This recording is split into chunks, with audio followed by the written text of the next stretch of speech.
Hello all IAS aspirants. Welcome to CMR Gyan IAS Academy. My name is Hitesh Reddy. I am the director of this institute, and I'm very happy to announce that today we are celebrating our 13th anniversary, and under the guidance of the most renowned educational institutions in India, the CMR group, we have been able to guide more than 500 aspirants for UPSC examinations successfully, and many other aspirants for the state exams and also the civil service exams. We have successfully guided them to glorious colors. We have a very unique method of preparing aspirants for this examination. So as you know, this is one of the most difficult examinations in the entire world, and you know very well that prelims to mains, the success ratio, or if you say only 1:10 ratio enter into the mains. I mean to say that if there are 1,000 vacancies approximately, only around 10 to 12,000 students would go to the mains out of the 10 lakh or the 9 lakh applicants. And from mains to the interview, it is approximately around 1:3 ratio. So only around 3,000 candidates would go into the mains. So it's a very, very competitive exam. So here we need to strategize our preparation. And this strategy, all the aspirants must know before they start their preparation. And now if you analyze the preliminary question papers of UPSC since 2002 to 2022, last 20 years if you analyze, you can make some very, very clear observations. And before you do this analysis, you also need to have a complete knowledge of the syllabus, the difference of syllabus in the preliminary and the mains. So general studies paper you have in the preliminary also, you have in the mains also. So what is the difference between this you need to know. So for instance, the topic on subject general science, that is physics, chemistry and biology. This part of syllabus is there only in the prelims part of the syllabus, but it is not there in the mains. And if you look at science and technology, it is there in preliminary also, and it is there in your general studies third paper. So like this, certain parts of syllabus only prelims perspective would be there. Certain parts there are overlap in both preliminary and mains. Certain aspects would be there only in the mains. Now for instance, if you consider history, so there are various subdivisions that come in history. That is the ancient Indian history, which you start from your IVC, the Mauryas, the Guptas, the Sangam age. And then you have the medieval Indian history, the Mughals, the Delhi Sultanates. Then you have our modern Indian history, our freedom struggle part. Then apart from that, we have art and culture. Then we have world history, and then another division is post-independence history. If you clearly observe, this post-independent history and world history are usually only mains part of syllabus. Preliminary, very rarely questions come. And if you look at ancient history and medieval history, that is only prelims part of syllabus. Mains questions very, very rarely come. But the world history, the modern history, the freedom struggle part, and the art and culture, this overlaps in both preliminary as well as mains. So some of you may have a doubt, that is, there have been many questions regarding the Gandhara school of art, or the architecture of the Guptas, the architecture of the Rashtrakutas coming in the mains. And you may have a question that it is a part of ancient history. But see, when I say that ancient and medieval only prelims part of question, here I mean to say some king is having some title, some war that happened. I'm talking about that part. When you talk about architecture, when you talk about the Gandhara school of art, for instance, all this comes under the culture aspect. So basically the modern history and the art and culture overlaps in both preliminary as well as mains. So as an aspirant, before you start your preparation, in every subject which is there under the general studies, there is this division: only prelims part of the syllabus, only mains part of the syllabus, and that part which overlaps in both preliminary as well as mains. You need to thoroughly know this, because if you analyze the last 20 years of preliminary question papers between 2002 to 2006, for instance, if you look at the question paper, general science, that is physics, chemistry and biology, had a huge weightage, whereas the environment and biodiversity, the science and technology aspect had a very less weightage.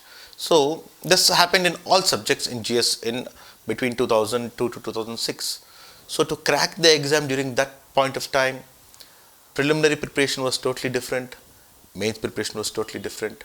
You had to be thorough in that part of syllabus which is there only in the prelims, and there were all factual questions being asked. So that was a different strategy. Between 2006 to 2013 or 14, the strategy slightly changed. More weightage was given to current affairs. Almost 40 to 50% of the paper was current affairs, especially between 2006 to 2011, that era. And in this era between 2006 to 2011, in the preliminary, they started to give more weightage to that part of the syllabus that is there in both preliminary as well as mains. So since 2006, if you just go through the question paper, slowly the weightage on general science reduced, science and technology and environment increased. If you look at history, slowly the weightage on ancient and medieval reduced, modern history increased. For instance, in 2007 or 8, a question had come: match the following: 1905, 1906, 1907 and 1911, and decide the events like partition of Bengal, Hardin dispatch. So you need to know the facts thoroughly, but that part of syllabus which is there in the mains. But there is a total difference or the change in the preparation method post 2013 or 2014, because out of the 100 questions being asked now, 60 to 70% of the questions are still asked from that part of the syllabus which is there for both preliminary as well as mains. For instance, previously around 25 to 30 questions was asked from science and technology and environment, but general science, hardly any questions are coming. Similarly, in history, culture and modern history is getting the maximum weightage. Like this, it's happening in all different subjects of general studies.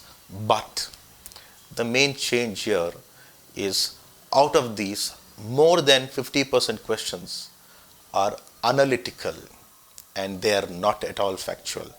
For instance, they say that consider the following statements with respect to Indian freedom struggle. Statement number 1: Indian freedom struggle was the longest anti-colonial freedom struggle.